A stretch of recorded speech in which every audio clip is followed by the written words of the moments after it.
मैं मूर्ख की केतक बात है,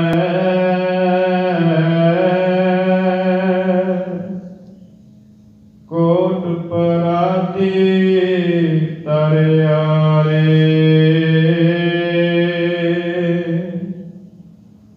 गुरु नानक जिन सुनिया पेखिया, से फिर गर्भास न परिया रे।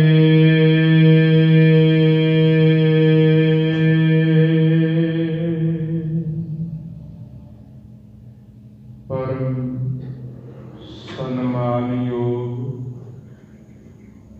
चवर छतर तख्त दे मालिक ज़हरा ज़हूर खासरा हजूर, सर्व कला पारपूर, पतित पावन भगत वत्सल, करुणा निधान, रबी ज्ञान के मुजस्मे, जुगो जुग अटल, जलद बबीका, रोशनी चिराग, रहबरे काम, सर्व सांझी वालता दे मुजस्मे, धन श्री गुरु ग्रंथ साहिब सच्चे पातशाह महाराज जी की पावन और पवित्र हजूरी अंदर सुभायमान सतसंगी जनों, आप जी धनता दे योग हो, जिन्हां ने सवेर के दीवान विच अमृत बाणी की विचार श्रवण करने दे लई हाजरी भरी है। धन गुरु ग्रंथ साहिब महाराज जी की जो लड़ीवार व्याख्या हर रोज आप जी श्रवण करते हो, अज भी मालक ने सुभाग समा सानू बख्शिश कीता है। कल दे दीवान अंदर आप जी ने रामकली की वार राय बलवंड तथा सत्य डूम आखी दी 6वीं पौड़ी श्रवण कीती सी। अज इस दीवान अंदर इस 6वीं पौड़ी की व्याख्या संपूर्ण करके अगली पौड़ी की विचार करने का यत्न करांगे। सारे अदब सहित विचार आरंभ करने तो पहला फतेह प्रवान करो जी। वाहिगुरु जी का खालसा, वाहिगुरु जी की फतेह। सो टिक्का सो बहना सोई दीवान, पिऊ दादे जे रिहा पोता परवान। ओही टिक्का जो धन गुरु नानक साहब महाराज जी के मत्थे दा नूर सी, रोशनी सी। गुरु नानक साहब महाराज जी के चेहरे का जलाल सी। ओही जलाल ओही नूर गुरु अंगद साहिब महाराज जी के मत्थे के उपर है। पर यह पौड़ी तो धन गुरु अमरदास महाराज जी की सिफत विच है, वडियाई विच है। इसका अर्थ कि गुरु अमरदास महाराज जी के मत्थे के उपर भी नूर गुरु नानक साहिब जी के वाला है। सो बहना, बहना का अर्थ है तख्त, बैठन वाला स्थान। ओही स्थान है, ओही तख्त है। सोई दीवान, दीवान का अर्थ है दरबार, कचहरी। ਉਹੀ ਦਰਬਾਰ ਗੁਰੂ ਨਾਨਕ ਸਾਹਿਬ ਜੀ ਦੇ ਵਾਲਾ ਅੱਜ ਸਜਦਾ ਹੈ। ਗੁਰੂ ਨਾਨਕ ਸਾਹਿਬ ਜੀ ਦਾ ਦਰਬਾਰ ਜੁਗੋ ਜੁਗ ਅਟਲ ਹੈ। ਉਹ ਦਰਬਾਰ ਕਦੇ ਖਤਮ ਹੋਣ ਵਾਲਾ ਨਹੀਂ। ਤੇ ਜਦੋਂ ਦਰਬਾਰ ਲੱਗਣਾ ਹੋਵੇ ਤੇ ਇਹ ਮੁਥਾਜੀ ਨਹੀਂ ਹੈ ਕਿ ਕੋਈ ਸੁੰਦਰ ਇਮਾਰਤ ਬਣੀ ਹੋਵੇ, ਕੋਈ ਇਸ ਤਰ੍ਹਾਂ ਦਾ ਅਸਥਾਨ ਬਣਿਆ ਹੋਵੇ, ਧਰਮਸ਼ਾਲਾ ਹੋਵੇ, ਗੁਰਦੁਆਰਾ ਸਾਹਿਬ ਹੋਵੇ ਤੇ ਉੱਥੇ ਬੈਠ ਕੇ ਦਰਬਾਰ ਲੱਗਦਾ ਹੈ। ਧੰਨ ਗੁਰੂ ਨਾਨਕ ਸਾਹਿਬ ਜੀ ਦਾ ਦਰਬਾਰ ਤਾਂ ਕਿਤੇ ਵੀ ਲੱਗ ਜਾਂਦਾ ਹੈ। ਗੁਰੂ ਨਾਨਕ ਸਾਹਿਬ ਜੀ ਜਿੱਥੇ ਜੰਗਲ ਦੇ ਵਿੱਚ ਬੈਠਦੇ ਨੇ ਉੱਥੇ ਵੀ ਦੀਵਾਨ ਸੱਜ ਜਾਂਦੇ ਨੇ। ਜੇ ਗੁਰੂ ਨਾਨਕ ਸਾਹਿਬ ਮਹਾਰਾਜ ਜੀ ਕਈ ਵਾਰ ਪਹਾੜ ਦੇ ਉੱਪਰ ਜਾ ਕੇ ਬੈਠਦੇ ਨੇ ਤੇ ਉੱਥੇ ਪ੍ਰਮਾਤਮਾ ਦੇ ਨਾਮ ਦਾ ਉਪਦੇਸ਼ ਕਰਦੇ ਨੇ, ਉੱਥੇ ਵੀ ਦੀਵਾਨ ਲੱਗ ਜਾਂਦਾ ਹੈ। ਜੇ ਕਿਸੇ ਸਮੁੰਦਰ ਦੇ ਕਿਨਾਰੇ, ਨਹਿਰ ਦੇ ਕਿਨਾਰੇ, ਦਰਿਆ ਦੇ ਕਿਨਾਰੇ ਆਸਣ ਲਾ ਕੇ ਬੈਠਦੇ ਨੇ, ਭਾਈ ਮਰਦਾਨਾ ਜੀ ਨੂੰ ਕਹਿੰਦੇ ਨੇ, ਭਾਈ ਮਰਦਾਨਾ ਜੀ ਰਬਾਬ ਛੇੜੋ ਉਸ ਕਰਤਾਰ ਦੀ ਬਾਣੀ ਆਈ ਹੈ, ਉੱਥੇ ਵੀ ਸ਼ਬਦ ਨੂੰ ਗਾਇਨ ਕਰਨ ਲੱਗ ਪੈਂਦੇ ਨੇ। ਇਸ ਦਾ ਅਰਥ ਕਿ ਦਰਬਾਰ ਕਿਸੇ ਇਮਾਰਤ ਦਾ ਮੁਹਤਾਜ ਨਹੀਂ ਹੈ।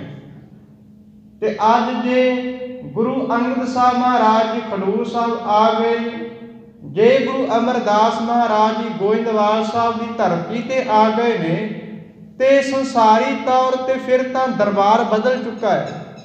ਪਰ ਇੱਥੇ ਬਾਬਾ ਜੀ ਕਹਿੰਦੇ ਦੀਵਾਨ ਉਹੀ ਹੈ, ਦਰਬਾਰ ਉਹੀ ਸਜਦਾ ਹੈ ਜੋ ਗੁਰੂ ਨਾਨਕ ਸਾਹਿਬ ਮਹਾਰਾਜ ਦੇ ਸਮੇਂ ਸਜਦਾ ਸੀ। ਪੀਊ ਦਾਦੇ ਜੇ ਵੇਖਾ, ਪੀਊ ਦਾ ਅਰਥ ਹੈ ਪਿਤਾ, ਦਾਦੇ ਦਾ ਅਰਥ ਆਪਾਂ ਸਮਝਦੇ ਹਾਂ ਪਿਤਾ ਦਾ ਪਿਤਾ, ਜੇਵਿਆ ਦਾ ਅਰਥ ਹੈ ਵਰਗਾ। ਜਿਵੇਂ ਦਾ ਗੁਰੂ ਅੰਗਦ ਸਾਹਿਬ ਮਹਾਰਾਜ ਦਾ ਜੀਵਨ ਸੀ, ਧੰਨ ਗੁਰੂ ਨਾਨਕ ਸਾਹਿਬ ਮਹਾਰਾਜ ਜੀ ਦਾ ਜੀਵਨ ਸੀ, ਉਸੇ ਤਰ੍ਹਾਂ ਦਾ ਜੀਵਨ ਗੁਰੂ ਅਮਰਦਾਸ ਮਹਾਰਾਜ ਜੀ ਦਾ ਹੈ।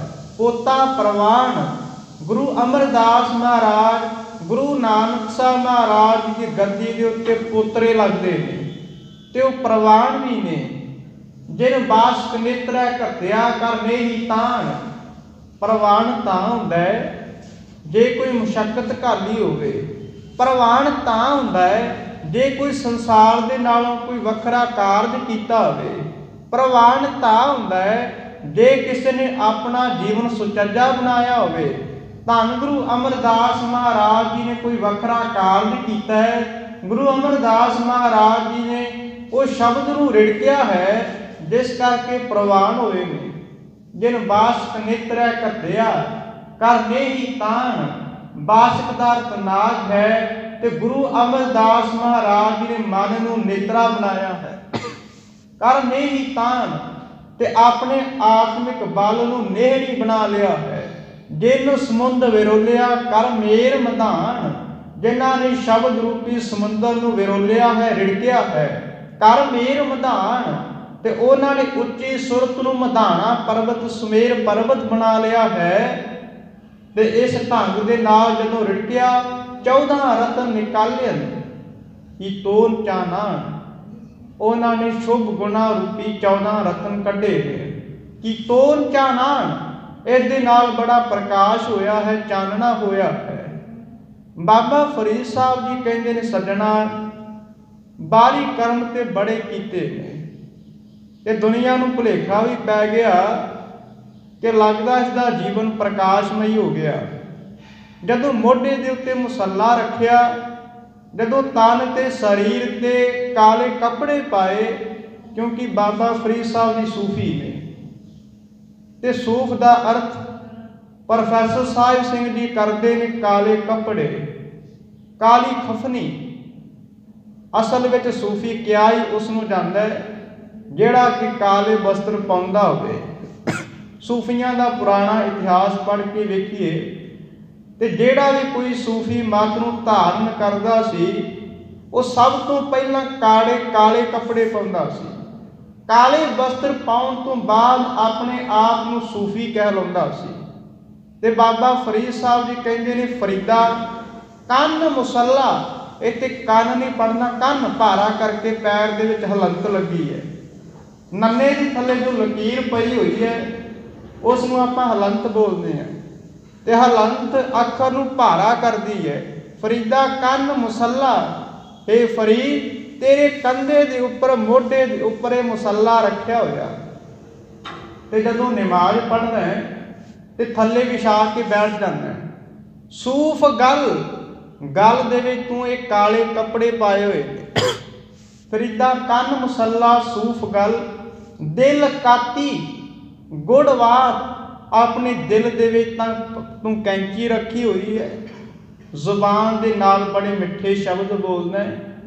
कोई बंदा मिल जाए तो किसी नूं भुलेखा भी पा देना कि मैं बड़ा मिठा बोलदा, मेरे वर्गा निमरता दे विच रहण वाला कोई बंदा नहीं है।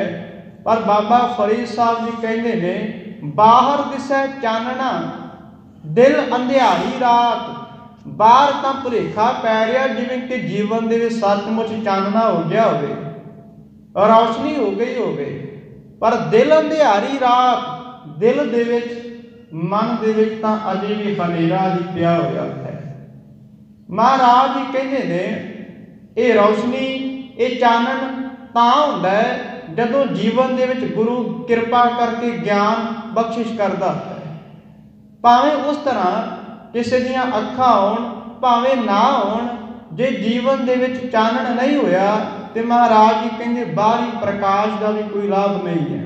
एक अन्ना मनुख है तो हजूर कहते ने अन्ने नूं प्रकाश वाली थां ते बिठा आईए, अन्ने नूं रोशनी का चानन का कोई बोध नहीं है। जिहड़ा जन्म तो ही अन्ना है, मालक ने नेत्र प्रदान किए ही नहीं, कदे उसने चानन भी वेख्या नहीं, चानन बारे उसनूं ज्ञान ही नहीं है। चानन बारे ज्ञान होना तो दूर की गल है, उसनूं हनेरे के बारे भी ज्ञान नहीं है कि रात किसनूं आखदे ने।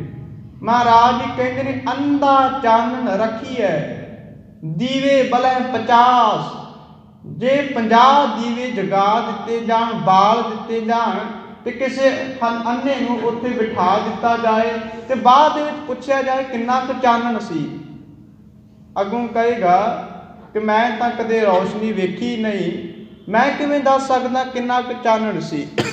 महाराज जी कहते ने जदों गुरु कृपा करके ज्ञान अंजन गुर दिया, अज्ञान अंधेर विनाश, हर कृपा ते संत भेटिया, नानक मन प्रगाश। जदों गुरु रहमत करके अंजन दिंदा है, सुरमा दिंदा है, आप जी कहोगे सुरमा ते काला हुंदा है, काले सुरमे दे नाल किवें चानन हो सकदा है, प्रकाश हो सकदा है।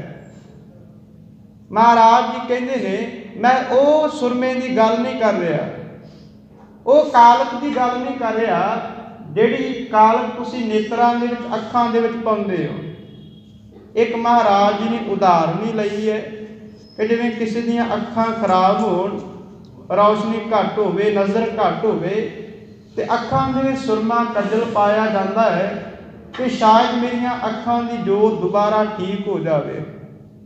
जदों ज्ञान का सुरमा अखां दे विच नेत्रां दे विच पैंदा है तो महाराज कहते ने अज्ञानता अपने आप चली जाती है। ज्ञान अंजन गुर दिया, अज्ञान अंधेर विनाश, हर कृपा ते संत भेटिया, नानक मन प्रगाश। पर ये जो गुरु है परमात्मा की हरि की कृपा के नाल प्राप्त होंदा है, जीवन दे विच तां प्रगाश होंदा है। आज गुरु अमरदास महाराज ने एक चानना कीता है, 14 रतन निकाले कि तोन चानान, घोड़ा की तो सहजदा, जग कियो पलान। गुरु अमरदास महाराज ने एक घोड़ा भी तैयार किया होया, पर मैं कल के दीवान अंदर अर्ज की सी, अज केवल संखेप दे विच अर्थ ही आप जी दे नाल साझे कर रहा हाँ। गुरु अमरदास महाराज ने सहज अवस्था का घोड़ा बनाया होया ते जत दी उन्होंने काठी तैयार की हुई है। जत का अर्थ है अपनिया इंद्रियां के उत्ते रोक लाउणी, संजम लाउणा। तनक चढ़ायो सत दा, उन्होंने अपने हाथ दे विच धनुख भी कमान भी फड़िया होया है, पर उच्चे करैक्टर का है, चंगे जीवन का है। जस हंदा बाण, जस का अर्थ है वडियाई, परमात्मा की सिफत। हंदा का अर्थ है दा, बाण का अर्थ है तीर। उन्होंने अपने हाथ के परमात्मा की सिफत सलाह ते वडियाई का तीर फड़िया होया, उस दे नाल कोई चेंज आया, की बदलाव आया, तब्दीली आई। महाराज कहते ने कल विच तू अंधार सा चढ़िया रह भान। पहला कल युग दे विच इस भयानक समय दे विच जिस समय कला ते कलेश सी, झगड़े सी, उस समय दे अंदर बहुत हनेरा सी। सा दा अर्थ सी पहला, हुण की हो गया सा चढ़िया रह भान, हुण तां प्रकाश हो गया है, सूरज चढ़ गया, सूरज दे विचों किरणां निकलण लग पईआं ते ये किरणां गुरु अमरदास महाराज ने थां थां ते बखेरियां ने। जदों 22 मंजियां थापीआं, 52 पीढ़े थापे, ਵੱਖ-ਵੱਖ ਪ੍ਰਚਾਰਕਾਂ ਨੇ ਵੱਖ-ਵੱਖ ਇਲਾਕਿਆਂ ਦੇ ਵਿੱਚ ਜਦੋਂ ਧੰਨ ਗੁਰੂ ਨਾਨਕ ਸਾਹਿਬ ਮਹਾਰਾਜ ਜੀ ਦੀ ਸਿਫਤ ਦਾ ਪ੍ਰਚਾਰ ਕੀਤਾ, ਸ਼ਬਦ ਦੀ ਵਿਆਖਿਆ ਕੀਤੀ, ਕੀਰਤਨ ਕੀਤਾ, ਤੇ ਜਿਹੜੇ ਲੋਕ ਕੁਰਾਹੇ ਪਏ ਹੋਏ ਸਨ, ਪਹਿਲਾਂ ਉਹ ਲੋਕ ਗੁਰੂ ਨਾਨਕ ਸਾਹਿਬ ਨੂੰ ਹੀ ਕੁਰਾਈ ਕਹਿੰਦੇ ਸਨ, ਇਹ ਕੁਰਾਈਆ ਹੋ ਗਿਆ। ਪਰ ਅੱਜ ਉਹਨਾਂ ਨੂੰ ਪਤਾ ਲੱਗ ਗਿਆ ਕਿ ਠੀਕ ਰਸਤੇ ਦੇ ਉੱਤੇ ਤਾਂ ਉਹ ਖੁਦ ਚੱਲਦੇ ਪਏ ਨੇ, ਸਗੋਂ ਦੁਨੀਆ ਨੂੰ, ਸੰਸਾਰ ਨੂੰ ਵੀ ਚੰਗੇ ਰਸਤੇ 'ਤੇ ਪਾ ਰਹੇ ਨੇ। ਇਹ ਹੈ ਪ੍ਰਕਾਸ਼ ਹੋਣਾ। ਪ੍ਰਕਾਸ਼ ਹੋਣਾ ਉਹ ਨਹੀਂ ਹੈ ਕਿ ਜਿਵੇਂ ਸੂਰਜ ਪ੍ਰਕਾਸ਼ ਕਰਦਾ, ਕੇਵਲ ਮਹਾਰਾਜ ਜੀ ਨੇ ਇਹ ਸ਼ਬਦ ਵਰਤੇ ਨੇ, ਇਹਨਾਂ ਦੇ ਨਾਲ ਤਸਬੀਹ ਦਿੱਤੀ ਹੈ, ਸਤੋਂ ਖੇਤ ਜਮਾਇਓ। ਸਤ ਦਾ ਅਰਥ ਹੈ ਉੱਚਾ ਆਚਰਨ, ਤੇ ਜਿਹੜਾ ਹਾਹੇ ਦੇ ਔਂਕੜ ਲੱਗਾ ਹੋਇਆ, ਇਸ ਦਾ ਅਰਥ ਹੈ ਤੋਂ, ਸਤੋਂ, ਸਤ ਤੋਂ, ਉੱਚੇ ਆਚਰਨ ਤੋਂ। ਖੇਤ ਜਮਾਇਓ, महाराज एक खेत, एक पैली तैयार की हुई है। जमायो का अर्थ है उगाना, किहड़ा खेत बीजिया है। महाराज जी कई बार अमृत बाणी दे विच किरसानी दीआं उदाहरणां दे के जीवन नूं सार्थक करने वास्ते बड़े बाकमाल ढंग दे नाल समझाउंदे हैं। गुरु नानक साहब महाराज जी दी जदों आपां बाणी पढ़दे हां ते वख-वख थावां ते महाराज जांदे ने, कोई सुनियारा मिलता है, महाराज उस ढंग के नाल उसनूं समझा देंदे ने। जे कोई किरतकार करने वाला आम या किसान मिलता तो महाराज खेती दियां, रंबियां दियां उदाहरणां दे के, बीज दियां, पैली दियां, जमीन दियां उदाहरणां दे के उसनूं समझा देंदे ने। मन खाली किरसानी करनी, श्रम पानी तन खेत, नाम बीज संतोख सुहागा, रख गरीबी वेश, भाओ कर्म कर जमसी से कर भागठ देख। महाराज जी कहते ने अपने मन नूं खाली बना, उद्यमी बना, तू आलसी ना होवी, सुचेत हो के जीवन गुजारी। उद्यम करेंदिया जियो तू, कमाउंदिया सुख पुंच, ध्याईंदिया तू प्रभु मिल, नानक उतरी चिंत। इसे करके बाबा फरीद साहब कई बार कहते ने कि तू गाफल हो के नींद दे विच सुता होया, तेरे वर्गे बाकी भगत ने अल्लाह नूं, खुदा नूं सवेरे उठ के याद करते ने, पर तू तां अपना जीवन ही व्यर्थ गवाई जा रहा। इत्थे महाराज जी कहते ने कि गुरु अमरदास महाराज ने एक खेत तैयार किया होया। इस खेत की खासियत यह है कि जेड़ा भी बीज बीजोगे वो प्रफुल्लित होना ही होना, भावें चंगा बीज बीजो, भावें माड़ा बीज बीजो, वो प्रफुल्लित हो ही जाना है। खेत शरीर जो बीजी है सो अंत खलोआ आए, तो इसी नूं महाराज कई बार कहते हैं जैसा बीजा सो होना है। कर्मा संघड़ा खेत, ये जिहड़ा खेत है कर्मां दा खेत है, ये कोई फसल का खेत नहीं। ये आपां धान बीजी है, कणक बीजी है, या कोई सब्जी बीजी है तो वो पैदा होनी है। महाराज कहते बीज तो नाम का बीजना है, पर तेरे कर्मां दे नाल ये बीज प्रफुल्लित होना है, उगना है। सतों खेत जमायो, ये गुरु अमरदास महाराज जी ने अपने उत्ते सुच्चे आचरण दे नाल, करैक्टर दे नाल इस खेत नूं बीजिया है। सतों छावान, छावान का अर्थ है छां, सत तो ही आचरण तो ही ये छां कीती है। छां सुख का प्रतीक है, धुप दुख का प्रतीक है। धुप दे विच कोई खलोता होवे ते अपने आप नूं कदे ये नहीं सोचता मैं सुरक्षित हाँ, जे छावें खलोता होवे ते समझदा हुण मैं इत्थे सुरक्षित हाँ। ਨਿਤ ਰਸੋਈ ਤੇਰੀ ਹੈ ਘਿਓ ਮੈਦਾ ਖਾਣ। ਧੰਨ ਗੁਰੂ ਅਮਰਦਾਸ ਮਹਾਰਾਜ ਜੀ ਦੇ ਲੰਗਰ ਦੇ ਵਿੱਚ ਰਸੋਈ ਦੇ ਵਿੱਚ ਘਿਓ ਵੀ ਚੱਲ ਰਿਹਾ ਹੈ, ਮੈਦਾ ਵੀ ਵਰਤਾਇਆ ਜਾ ਰਿਹਾ। ਮੈਦਾ ਉਸ ਤਰ੍ਹਾਂ ਨਹੀਂ, ਮੈਦੇ ਤੋਂ ਭਾਵ ਹੈ ਮੈਦੇ ਤੋਂ ਬਣੀਆਂ ਹੋਈਆਂ ਵਸਤੂਆਂ ਪਦਾਰਥ ਲੰਗਰ ਗੁਰੂ ਅਮਰਦਾਸ ਮਹਾਰਾਜ ਜੀ ਦੇ ਲੰਗਰ ਦੇ ਵਿੱਚ ਵਰਤਾਏ ਜਾ ਰਹੇ ਨੇ। ਇਹ ਗੱਲ ਚੱਲ ਰਹੀ ਹੈ ਕਿ ਜਿਵੇਂ ਗੁਰੂ ਨਾਨਕ ਸਾਹਿਬ ਮਹਾਰਾਜ ਜੀ ਦੇ ਵੇਲੇ ਮਰਿਆਦਾ ਹੋਇਆ ਕਰਦੀ ਸੀ, ਉਹੀ ਮਰਿਆਦਾ ਅੱਗੇ ਅੱਗੇ ਚੱਲ ਰਹੀ ਹੈ। ਜੇ ਬਾਬਾ ਬਲਵੰਤ ਜੀ ਨੇ ਇਹ ਕਿਹਾ ਸੀ ਲੰਗਰ ਦੌਲਤ ਵੰਡੀ ਹੈ, ਰਸ ਅੰਮ੍ਰਿਤ ਖੀਰ ਧਿਆਲੀ, ਕਿ ਤੁਹਾਡੇ ਲੰਗਰ ਦੇ ਵਿੱਚ ਹਰ ਰੋਜ਼ ਘਿਓ ਵਾਲੀ ਖੀਰ ਵੰਡੀ ਜਾ ਰਹੀ ਹੈ। ਤੇ ਅੱਜ ਜਦੋਂ ਮਹਾਰਾਜ ਜੀ ਦਾ ਸਮਾਂ ਆਇਆ, ਗੁਰੂ ਅਮਰਦਾਸ ਸੱਚੇ ਪਾਤਸ਼ਾਹ ਜੀ ਦੇ ਲੰਗਰ ਦੇ ਵਿੱਚ ਵੀ ਘਿਓ ਵਰਤਾਇਆ ਜਾ ਰਿਹਾ। ਕੋਈ ਤੋਟ ਨਹੀਂ ਆਈ, ਕੋਈ ਕਮੀ ਨਹੀਂ ਆਈ, ਸਮਾਂ ਨਹੀਂ ਤਬਦੀਲ ਹੋਇਆ। ਨਿਤ ਰਸੋਈ ਤੇਰੀ ਹੈ ਘਿਓ ਮੈਦਾ ਖਾਣ, ਚਾਰੇ ਕੁੰਡਾਂ ਸੁਝਿਓਸ ਮਨ ਮੈਂ ਸ਼ਬਦ ਪ੍ਰਵਾਨ। ਕੁੰਡਾਂ ਦਾ ਅਰਥ ਹੁੰਦਾ ਦਿਸ਼ਾਵਾਂ, ਪੂਰਬ ਪੱਛਮ ਉੱਤਰ ਦੱਖਣ। ਸੁਝਿਓਸ ਦਾ ਅਰਥ ਹੈ ਉਸ ਮਨੁੱਖ ਨੂੰ ਚਾਰੇ ਕੁੰਡਾਂ ਦੀ ਸੋਝੀ ਆ ਗਈ ਹੈ, ਗਿਆਨ ਹੋ ਗਿਆ ਹੈ। ਮਨ ਮੈਂ ਸ਼ਬਦ ਪ੍ਰਵਾਨ, ਕਿਸ ਨੂੰ ਗਿਆਨ ਹੋਇਆ? ਜਿਸ ਨੇ ਆਪਣੇ ਮਨ ਦੇ ਸ਼ਬਦ ਨੂੰ ਟਿਕਾ ਲਿਆ ਹੈ, ਧਾਰਨ ਕਰ ਲਿਆ ਹੈ। ਫਿਰ ਆਪਾਂ ਕਈ ਵਾਰ ਉਹ ਬਚਨ ਵੀ ਪੜ੍ਹਦੇ ਹਾਂ ਉਸ ਅਵਸਥਾ ਦੇ ਬਾਰੇ, ਮੈਂ ਚਾਰੇ ਕੁੰਡਾਂ ਭਾਲੀਆਂ ਤੁਧ ਜੀਵੜ ਨਾ ਸਾਈਆਂ। ਮੈਂ ਸਾਰੀਆਂ ਦਿਸ਼ਾਵਾਂ ਨੂੰ ਘੁੰਮ ਫਿਰ ਕੇ ਵੇਖ ਲਿਆ ਹੈ ਕਿ ਕੋਈ ਇਸ ਤਰ੍ਹਾਂ ਦਾ ਸਥਾਨ ਹੋਵੇ ਜਿੱਥੇ ਪਰਮਾਤਮਾ ਨਾਮ ਵਸਦਾ ਹੋਵੇ। ਪਰ ਤੱਕਿਆ ਤੇ ਬੜਾ, ਘੁੰਮਿਆ ਤੇ ਬੜਾ, ਲੱਭਿਆ ਤੇ ਬੜਾ, ਖੋਜ ਕੇ ਥੱਕ ਗਿਆ, ਪਰ ਇਸ ਤਰ੍ਹਾਂ ਦੀ ਕੋਈ ਥਾਂ ਨਹੀਂ ਮਿਲੀ ਜਿੱਥੇ ਉਹ ਮਾਲਕ ਦੀ ਜੋਤ ਨਾ ਹੋਵੇ। ਸਭ ਮੈਂ ਜੋਤ, ਜੋਤ ਹੈ ਸੋਏ, ਤਿਸ ਦਾ ਚਾਨਣ ਸਭ ਮੈਂ ਚਾਨਣ ਹੋਏ। ਚਾਰੇ ਕੁੰਡਾਂ ਸੁਝਿਓਸ, ਉਸ ਨੂੰ ਚਾਰਾਂ ਦਿਸ਼ਾਵਾਂ ਦੇ ਵਿੱਚ ਮਾਲਕ ਹੀ ਮਾਲਕ ਨਜ਼ਰ ਆਉਂਦਾ ਹੈ। ਉਹ ਕਹਿ ਨਹੀਂ ਸਕਦਾ ਕਿ ਇਸ ਥਾਂ ਦੇ ਉੱਤੇ ਮਾਲਕ ਨਹੀਂ ਹੈ। ਫਿਰ ਭਗਤ ਨਾਮਦੇਵ ਜੀ ਦੇ ਵਾਂਗ ਬਚਨ ਉਚਾਰਨ ਕਰਦਾ ਹੈ, ਈਬੈ ਬੀਠੁਲ ਉਬੈ ਬੀਠੁਲ, ਬੀਠਲ ਬਿਨ ਸੰਸਾਰ ਨਹੀਂ, ਥਾਨ ਅਨੰਤਰ ਨਾਮਾ ਪ੍ਰਣਵੈ, ਪੂਰ ਰਹੇ ਤੂੰ ਸਰਬ ਮਹੀ।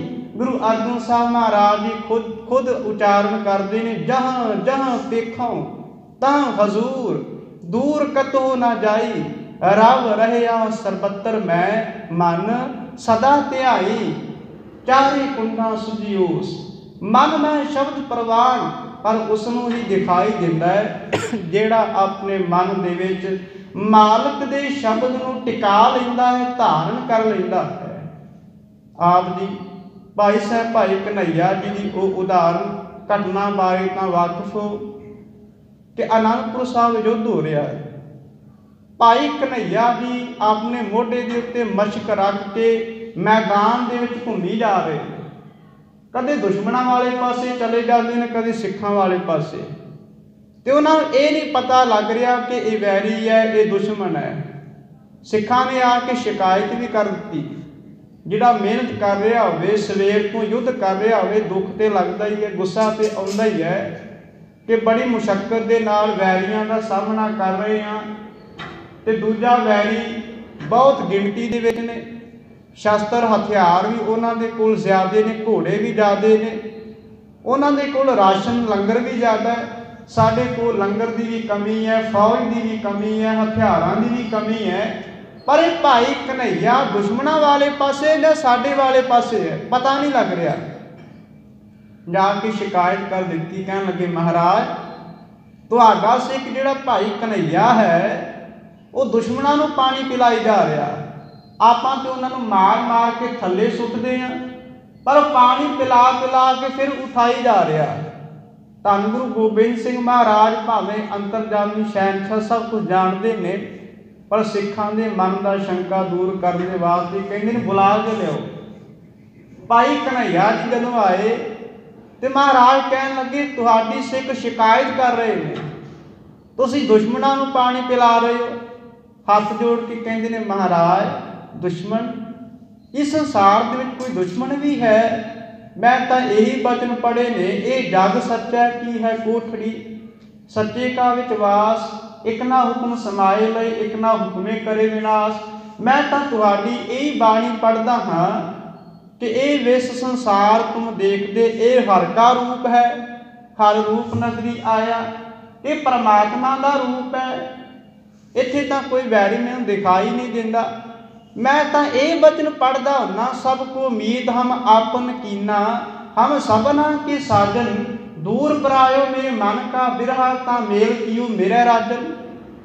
धन गुरु गोबिंद सिंह महाराज जी नूं कहिंदे ने, सतगुरु जी तुहाडा शरीर केवल इत्थे है, पर तुहाडी सत्या, तुहाडी ताकत, तुहाडी शक्ति, तुहाडी जोत सब थाई व्यापक है। मैं शरीर नूं नहीं वेखदा, मैं जोत नूं वेखदा, मैं सत्या नूं वेखदा हाँ।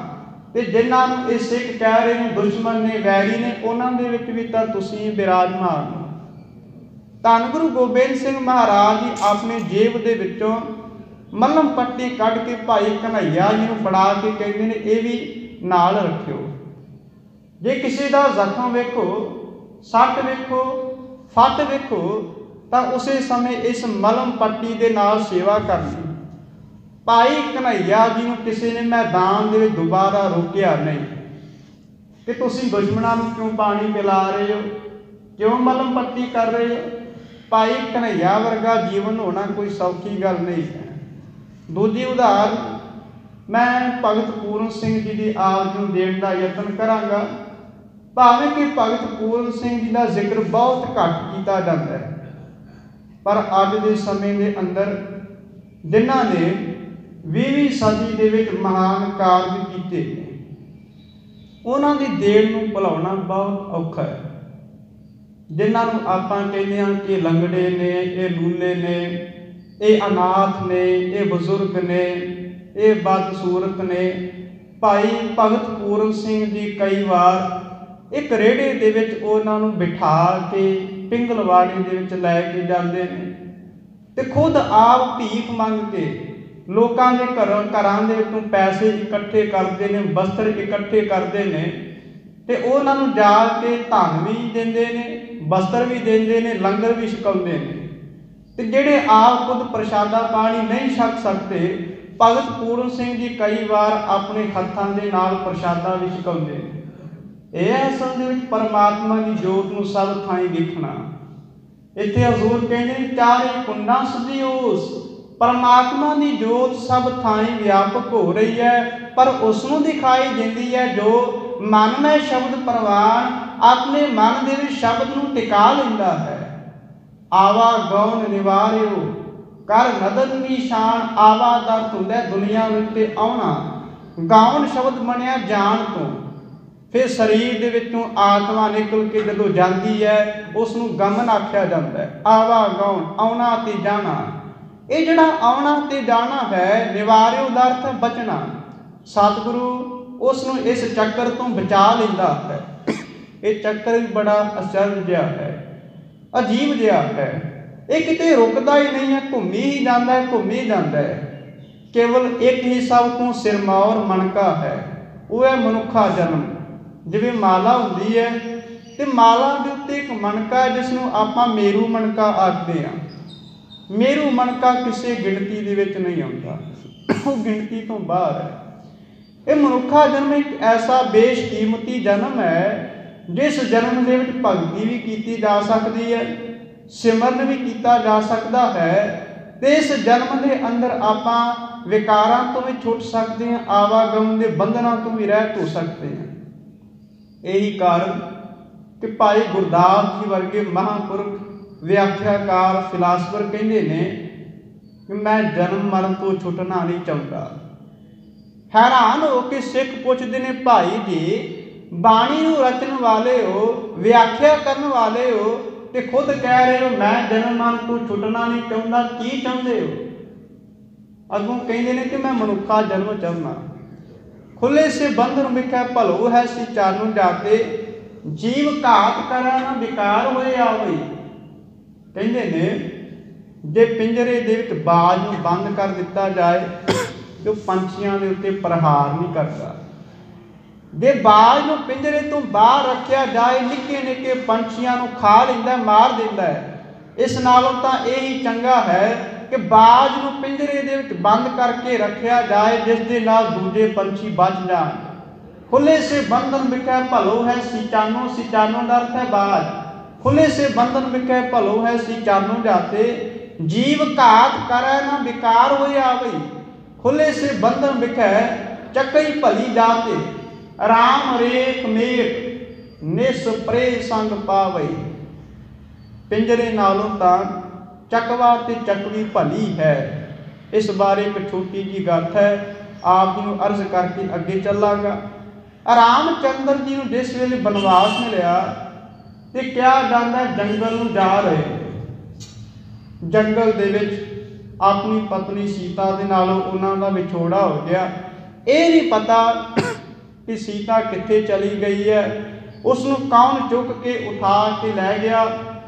दर दर दे उत्ते आवाज़ां मार के उच्ची उच्ची पुकार रहे ने, कोई सीता का पता दे दे। पहाड़ां नूं कही जा रहे ने, रुखां नूं दरख्तां नूं कही जा रहे ने, पानी नूं कह रहे ने, हवा नूं कह रहे ने, बालदी हुई आग नूं वेख के कह रहे ने कि सीता का पता दे दिओ। विरलाप कर रहे नाल लक्ष्मण है कि वह भी बहुत दुखी है कि मैं अपनी भाभी सीता की रखिया नहीं कर सकिया।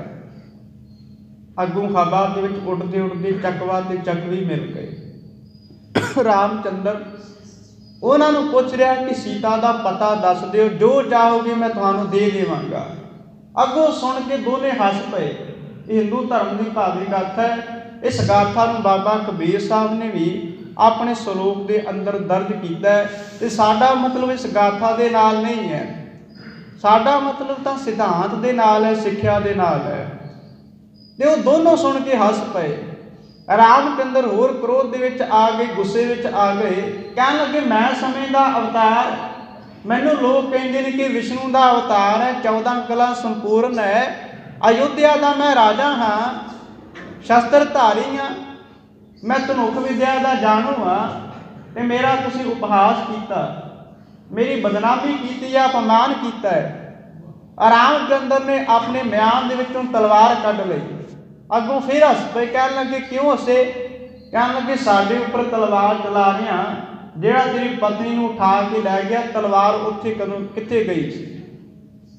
रामचंद्र ने अपने वालों श्राप दिता, कह लगा मेरी पत्नी दे नालों तां कोई समय का विछोड़ा होया, पर तुहाडा सदा वास्ते विछोड़ा हो जाएगा। तुहानूं भी विछोड़े का एहसास होगा, रात नूं तुसीं विछड़ जाओगे तो फिर दिन मिलोगे। तुहानूं रोज़ एहसास हुंदा रहेगा कि विछोड़े का दुख की है। आप जी पता है छोटे छोटे जीव ने, चकवा ते चकवी, ये पानी के किनारे होंदे ने, नहर के किनारे, दरिया के किनारे, झील के किनारे सानूं वेखण नूं मिलदे ने, जां सरोवरां के किनारे भी होंदे ने। ते जदों रात पैंदी है, दिन के वक्त तां इकट्ठे रहिंदे ने, जदों हनेरा हुंदा विछड़ जांदे ने।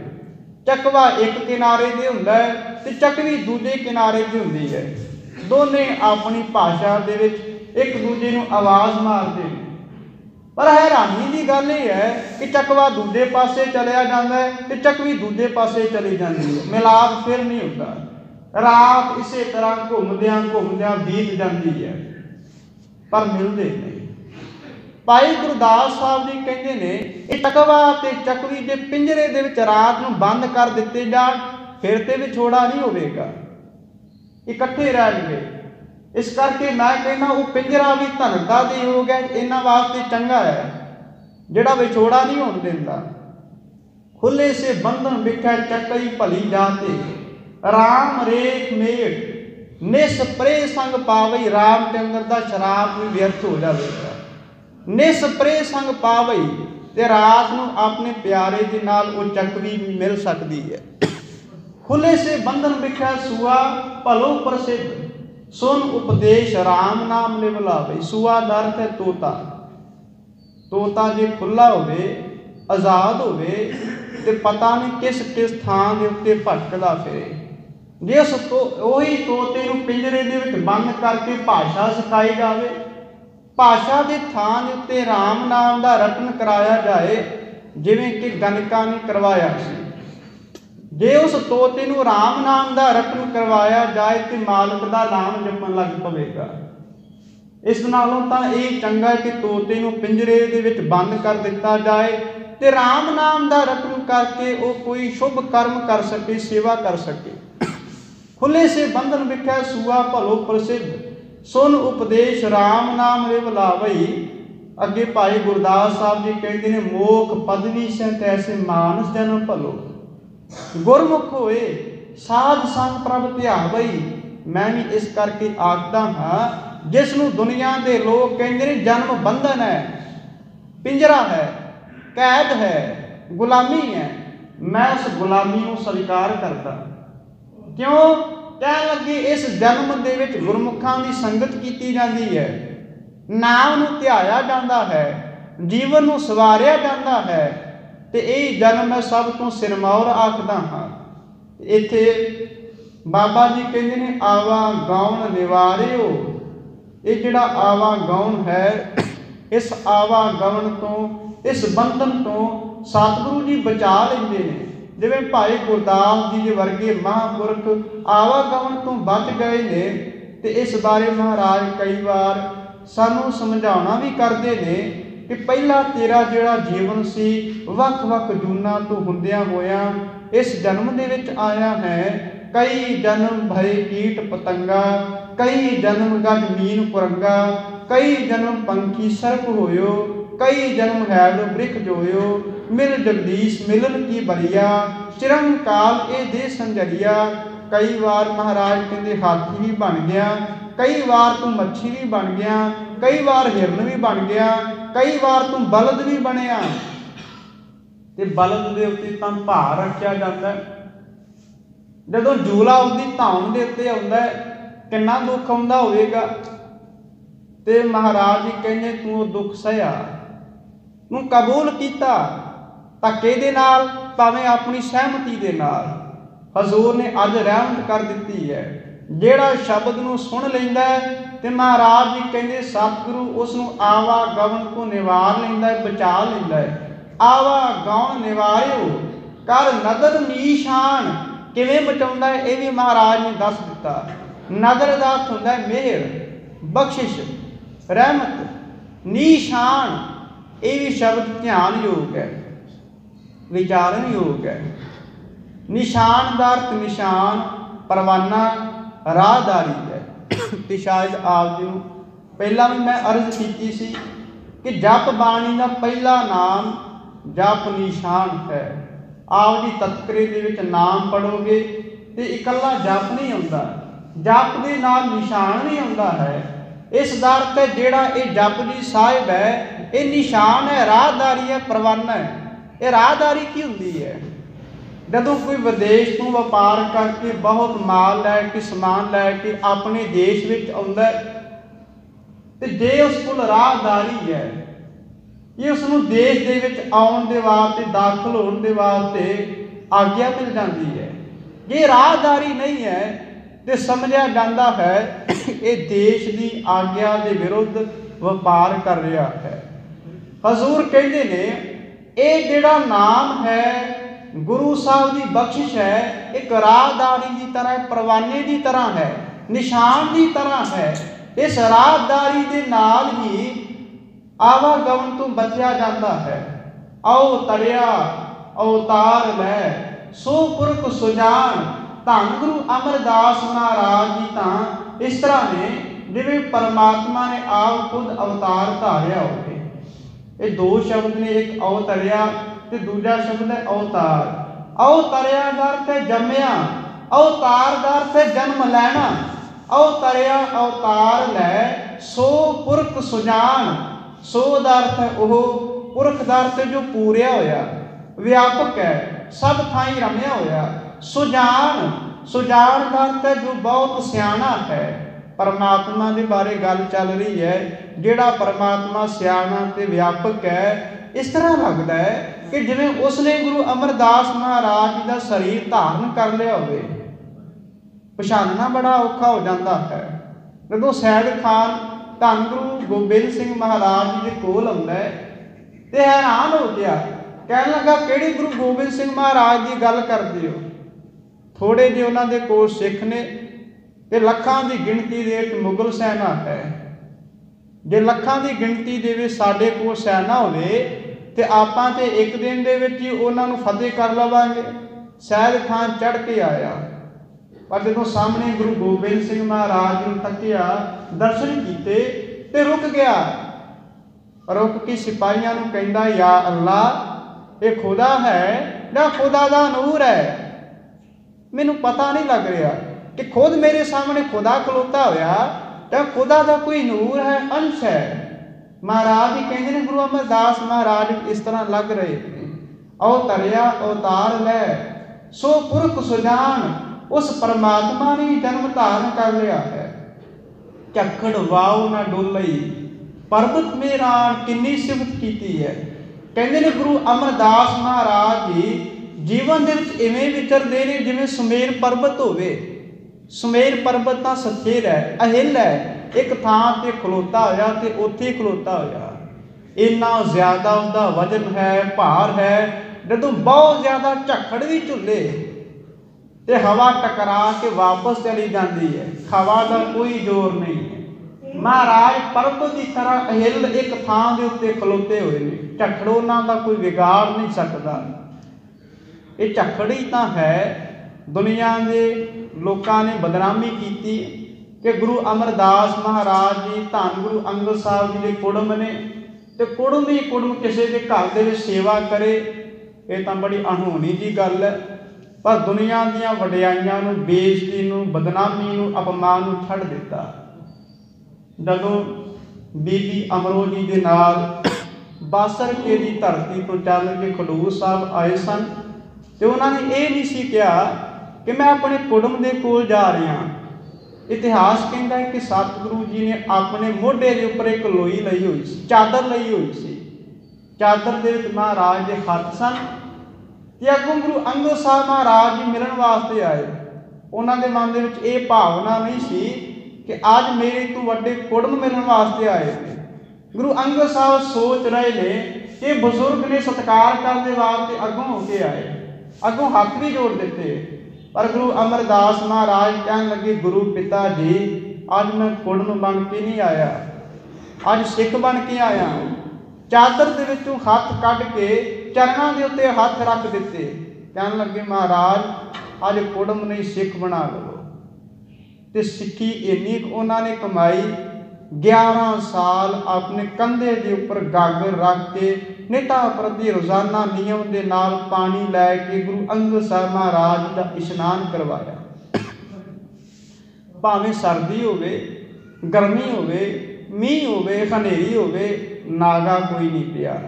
ਇਸੇ ਕਰਕੇ ਬਾਬਾ ਜੀ ਕਹਿੰਦੇ ਨੇ ਇੰਨੀ ਜ਼ਿਆਦਾ ਉਮਰ ਹੋ ਗਈ। ਧੰਨ ਗੁਰੂ ਅਮਰਦਾਸ ਮਹਾਰਾਜ ਜੀ ਦੀ 95 ਸਾਲ ਦੀ ਆਰਜਾ ਹੋਈ। ਸ਼ਾਇਦ ਆਪ ਜੀ ਨੂੰ ਪਤਾ ਹੋਵੇ ਕਿ 10 ਗੁਰੂ ਸਾਹਿਬਾਨ ਦੇ ਵਿੱਚੋਂ ਸਭ ਤੋਂ ਵੱਧ ਉਮਰ ਧੰਨ ਗੁਰੂ ਅਮਰਦਾਸ ਮਹਾਰਾਜ ਜੀ ਦੀ ਹੈ। ਗੁਰੂ ਨਾਨਕ ਸਾਹਿਬ ਜੀ ਦੀ ਉਮਰ 70 ਸਾਲ ਦੀ ਹੈ ਤੇ ਉਹਨਾਂ ਤੋਂ ਬਾਅਦ ਸਭ ਤੋਂ ਜ਼ਿਆਦਾ ਵਧੇਕ ਉਮਰ ਗੁਰੂ ਅਮਰਦਾਸ ਮਹਾਰਾਜ ਜੀ ਦੀ ਹੈ। ਝੱਖੜ ਵਾਉ ਨਾ ਡੋਲਈ ਪਰਬਤ ਮੇਰਾਨ, ਉਹ ਪਰਬਤ ਦੀ ਤਰ੍ਹਾਂ ਅਹਿਲ ਖਲੋਤੇ ਹੋਏ ਨੇ। ਤੇ ਬਾਬਾ ਫਰੀਦ ਸਾਹਿਬ ਦੇ ਕੁਝ ਕੁ ਬਚਨ ਸਾਂਝੇ ਕਰਕੇ ਦੀਵਾਨ ਦੀ ਸੰਪੂਰਨਤਾ ਕਰਾਂਗੇ। ਕਹਿੰਦੇ ਨੇ, ਝੱਖੜ ਝਾਂਗੀ ਮੀਂਹ ਵਰਸੈ ਧੀ ਗੁਰ ਦਿਨ ਡਾਈ। ਇੱਕ ਦਿਨ ਧੰਨ ਗੁਰੂ ਅਮਰਦਾਸ ਮਹਾਰਾਜ ਜੀ ਆਪਣੇ ਕੰਧੇ ਦੇ ਉੱਤੇ ਗਾਗਰ ਰੱਖ ਕੇ ਤੁਰੇ ਆ ਰਹੇ। ਹਨੇਰੀ ਰਾਤ ਹੈ, ਬਾਰਿਸ਼ ਹੋਣ ਲੱਗ ਪਈ ਹੈ, ਦਿਖਾਈ ਕੁਝ ਨਹੀਂ ਦੇ ਰਿਹਾ। ਰਸਤੇ ਦੇ ਵਿੱਚ ਖੱਡੀ ਸੀ ਤੇ ਖੱਡੀ ਦੇ ਲਾਗੇ ਇੱਕ ਕਿਲ੍ਹਾ ਸੀ। ਆਪ ਜੀ ਸ਼ਾਇਦ ਉੱਥੇ ਖਡੂਰ ਸਾਹਿਬ ਗਏ ਵੀ ਹੋਵੋ, ਜਿੱਥੇ ਗੁਰਦੁਆਰਾ ਸਾਹਿਬ ਬਣਿਆ ਹੋਇਆ। ਤੇ ਗੁਰੂ ਅਮਰਦਾਸ ਮਹਾਰਾਜ ਜੀ ਰਸਤੇ ਤੇ ਆ ਰਹੇ ਨੇ, ਅਚਾਨਕ ਥੱਲੇ ਵੇਖਿਆ ਨਹੀਂ, ਕਿਲ੍ਹਾ ਪੈਰ ਦੇ ਨਾਲ ਅੜਿਆ ਹੈ, ਠੇਡਾ ਲੱਗ ਕੇ ਜ਼ਮੀਨ ਤੇ ਡਿੱਗ ਪਏ। ਪਰ ਇੰਨਾ ਕੁ ਗੁਰੂ ਦੇ ਪ੍ਰਤੀ ਸਤਿਕਾਰ ਹੈ, ਗਾਗਰ ਨੂੰ ਡਿੱਗਣ ਨਹੀਂ ਦਿੱਤਾ। ਗਾਗਰ ਨੂੰ ਮੋਢੇ ਦੇ ਉੱਤੇ ਰੱਖਿਆ ਹੋਇਆ, ਆਪ ਭਾਵੇਂ ਸੱਟ ਲੱਗ ਗਈ ਹੈ। ਇਹ ਅਸਲ ਦੇ ਵਿੱਚ ਪਰਬਤ ਦੇ ਵਾਂਗ ਮੇਰਾਨ ਹੋਣਾ, ਅਹਿਲ ਹੋਣਾ। ਝੱਖੜ ਵਾਉ ਨਾ ਡੋਲਈ ਪਰਬਤ ਮੇਰਾਨ, ਜਾਣਾ ਬਿਰਥਾ ਜੀ ਕੀ ਜਾਣੀ ਤੂੰ ਜਾਣ। ਬਿਰਥਾ ਦਾ ਅਰਥ ਹੁੰਦਾ ਪੀੜਾ, ਬਿਰਥਾ ਦਾ ਅਰਥ ਹਾਲਤ ਵੀ ਹੁੰਦਾ ਹੈ। ਵਿਅਥਾ ਤੋਂ ਬਿਰਥਾ ਸ਼ਬਦ ਤੇ ਬਿਰਥਾ ਦਾ ਅਰਥ ਪੀੜ ਹੈ। जाना बिरथा जी की जी दर्थ मन। सतगुरु जी जानी जान ने जिस करके वो मन की पीड़ा नूं दर्द नूं अपने आप खुद जान लेंदे ने। घट घट के अंतर की जानत, भले बुरे की पीर, पीर दा तो पीड़ा है दर्द है, भले बुरे की पीर पछानत। क्या सालाई सच्चे पातशाह जां तू सुगड़ सुजान। तुसी सुगड़ ते सुजान हो, मैं तुहानू की सलाह सकदा, तुहाडी की वडियाई कर सकदा हां। दुनिया के पातशाह की तो लोग वडियाई कर लेंदे ने कि तुसी परजा पालक हो, रिजक दाते हो, तुसी किरपा निधान हो, छत्रपति हो, चक्रवर्ती हो। तुहाडे वर्गा धर्मी ते सतवादी कोई राजा नहीं है, न्याय करने वाला, इंसाफ करने वाला कोई शहनशाह नहीं है। दुनिया के राजे महाराजे तो इन्ने कुछ शब्दों सुन के प्रसन्न हो जाते हैं, फिर तोहफे देन लग पेंदे ने। अपने दासां नूं बुला के कहंदे ने इसने मेरी बड़ी सिफत की है, वडियाई की है। कोई कवि आए तो कवि नूं अगे तो कह देंदे ने कल नूं फिर दरबार में आ जावे, तेरे द्वारा उचारण की हुई सिफत वडियाई मैनूं बड़ी भाई है, चंगी लगी है। तो कवि भी खुश हो जाता है, फिर अगले दिन दरबार में आके राजे की सिफत सलाह कर लग पैंदा है।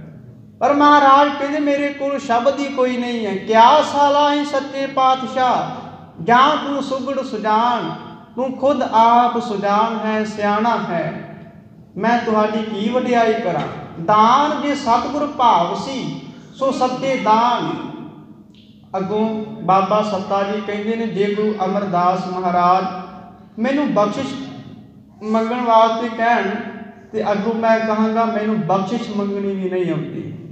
जो तुहानू चंगा लगता है, जो तुहानू भाउंदा है, वही बख्शिश मेरे उत्ते कर दिओ। दान जे सतगुर भाव सी सो सत्ते दान। नानक कहंदा छत्र सिर उम्मत हैरान। हे नानक ओही छत्र गुरु अमरदास महाराज के सिर के उत्ते झुल रहा है, जिहड़ा गुरु नानक साहब के सीस के उपर झुलदा सी। उम्मत हैरान, उम्मत दा अर्थ है संगत। संगत हैरान हो रही है कि गुरु अमरदास महाराज जी के ऊपर भी वही छत्र आ गया है। सो टिक्का सो बहना सोई दी बाण। केवल छत्र ही नहीं, वो तिलक भी आ गया, वो मत्थे का नूर भी आ गया, वो तख्त भी आ गया, वो दरबार भी महाराज जी को प्राप्त हो गया। पीऊ दादे जे विहा पोतरा परवान। पहला पोता शब्द आया सी, पर इत्थे पोतरा आया पैर दे जरारे दे नाल। दोनों दे विच फर्क है, ध्यान रखियो कि जदों ये पौड़ी आरंभ हो रही है, आरंभ दे विच जरारे तो बिना ये शब्द पोता आया, पर जदों इस पौड़ी की संपूर्णता हुई ते ताते दे नाल पैर दे जरारा भी आया। पीऊ दादे जे विहा पोतरा परवान। गुरु अंगद साहब जी की तरह, गुरु नानक साहब जी की तरह गुरु अमरदास पोतरे भी प्रवान हो गए। हजूर रहमत कर कल के दीवान अंदर गुरु रामदास महाराज जी की सिफत सलाह की पौड़ी है। धन धन रामदास गुर जिन सिरिया तिन्हें सवारिया, पूरी हुई करामात आप सिरजनहारै धारिया। इस पौड़ी की विचार कल के दीवान अंदर करने का यत्न करांगे। आज भी इस तरह एकाग्रता और अदब के नाल हाजिरी भरने का यत्न करना है। होइयां भुलां दी खिमा गुरफतेह स्वीकार करो जी। वाहिगुरू जी का खालसा, वाहिगुरू जी की फतेह।